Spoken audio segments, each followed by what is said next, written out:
Well, this conference is the first international conference. We had small conferences and courses in previous years, and we decided to establish something more bigger this year. We have presented several papers, me and my team, several papers, mainly to do with shoulder arthroplasty. We presented papers on the Copeland surface replacement, which has been designed in our unit about 25 years ago, and we presented papers on the design of a novel stemless, cementless prosthesis, metaphysical reverse prosthesis for the shoulder called the Verso, which is we have developed in the recent years and been in use for the last 5 years.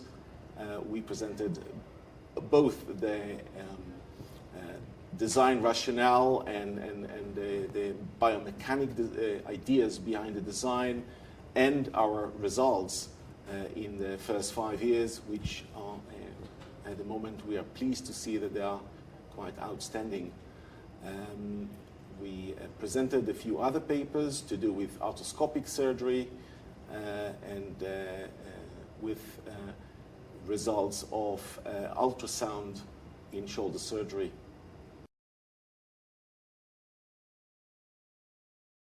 The Verso reverse shoulder replacement is a novel idea.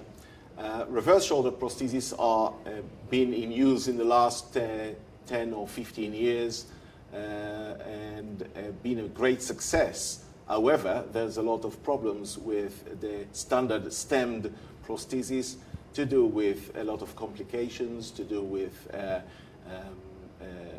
glenoid notching, which leads to bone loss. And all these problems makes it limit its use to very old patients rather than younger patients. The design of the Verso actually comes to overcome some of these problems by having a stemless bone-preserving prosthesis. We resect only a minimal amount of bone and we save all the bone.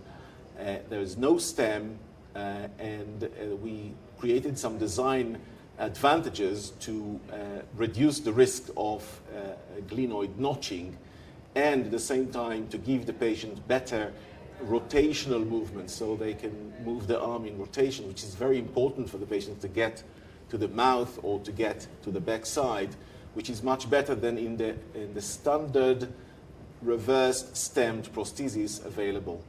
And that's what we presented, our results in the first 5 years, which are really outstanding, and the design rationale behind that.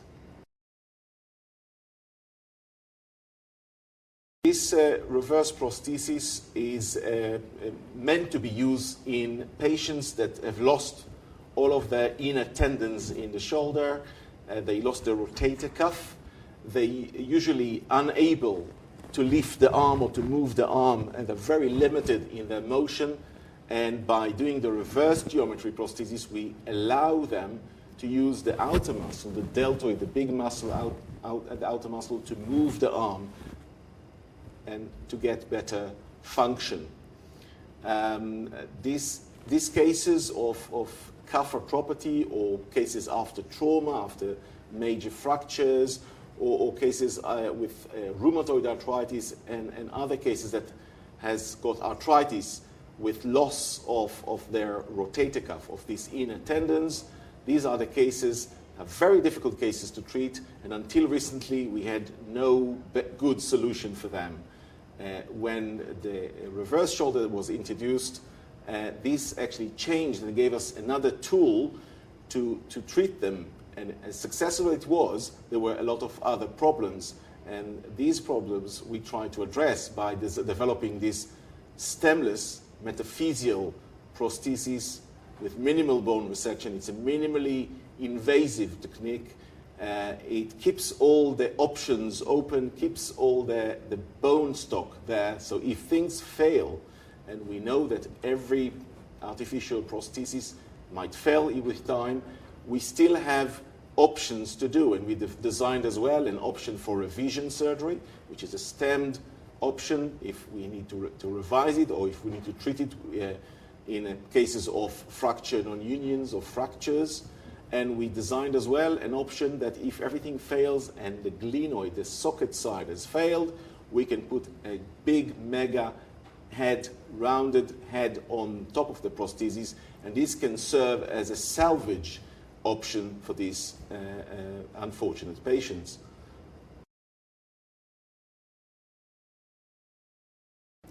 Well, like with any operation, the more you are experienced, the more the surgeon is experienced with a procedure, the more patients he operates with this problem, he gets more experienced, more skilled, and obviously the results of the large number of operation surgeons are definitely better than the surgeon who's doing an occasional operation once in a while, because these operations are quite complex, I would say. Having said that, this particular prosthesis was designed especially to be simple because of the fact that some of the surgeons are not doing large numbers of operations.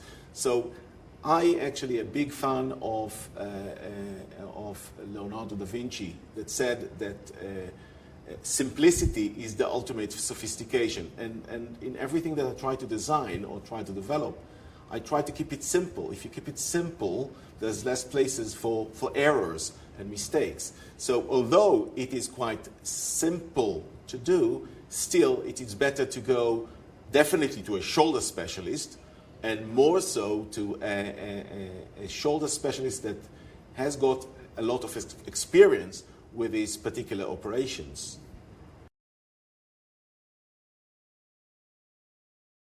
Well, this conference is a great success. I mean, it's in a way one of the first times that we bring together surgeons, bioengineers, and manufacturers and engineers from the industry together to learn from one another, and not only in one field, but the whole spectrum of orthopedic surgery.